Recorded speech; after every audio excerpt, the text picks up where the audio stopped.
Hey guys, good afternoon. It's Catherine here with Sacred Cycles. And for this video, I want to do another book review on the book Pagan Ways, Finding Your Spirituality in Nature by Gwydion Hara. Now, I read this book way back when I first started on my path. And since then, I've read other information, other books, so I will probably be a little bit more critical of this book than I have other books that I've just finished reading. So let's get started. So first off, this is a very good basic beginner book. It does take you through all the basics that you need to know in order to get started. It doesn't take you through everything that you need to know, but enough of it in order to get started with your research and to set up a small little in-home practice to get you started connecting to nature and to the divine.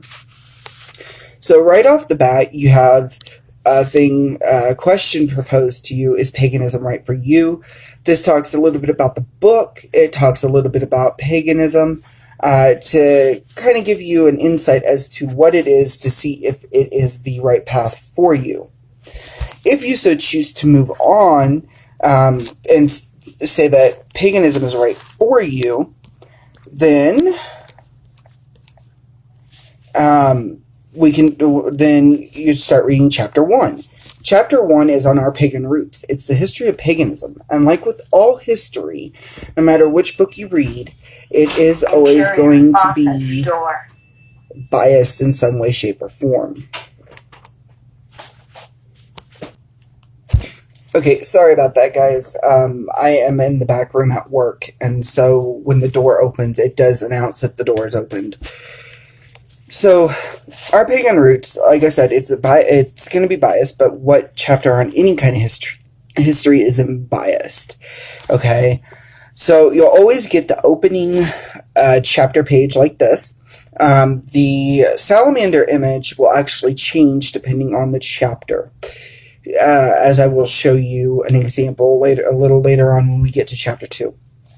Alright, so another thing you'll notice is down here in the actual text, the first word will always start highlighted like this, and the wording will always be a little bit bigger than the rest of the text. It came like that in the printed version when I read it, so I don't know if it was just maybe to catch your eye or like pop, if you will.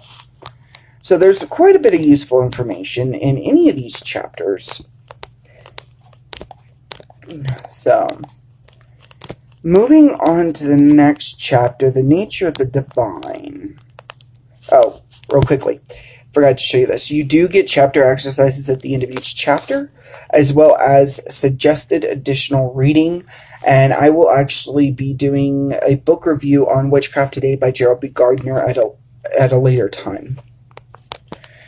Alright, so chapter 2, as you can see, the picture has changed, but the text and everything are the exact same. The nature of the divine talks about nature, seeing the divine in nature, as well as it talks about the various gods and goddesses that pagans worship. Now, one thing I'm not 100% for sure on is, and this may or may not be right, but you guys let me know,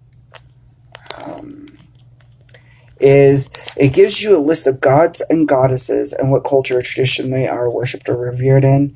So I'll give you a minute to look at this one, and we'll flip over to the rest of the list.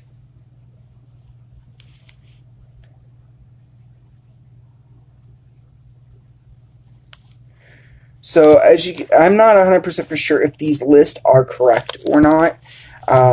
So just let me know down in the comments if they are. But the reason why is because I don't worship or follow or work with gods and goddesses. My entire pinnacle of my path, if you will, is in dragon magic. But this is a book I started reading. So let me know if that list is correct or not on that. But there's quite a bit of information in here aside from just that. And then, of course, you get those chapter exercises and additional suggested reading as well. So So what I'm going to do is we're going to take a look here, and we're going to just go down through the list of the table of contents and talk about each one now that you've kind of seen the layout of the book, if you will. So in Chapter 3, you get to talk about the elements. You get to learn about the elements, and the elementals associated with those elements. In Chapter 4, you take a look at the various craft traditions that are out there.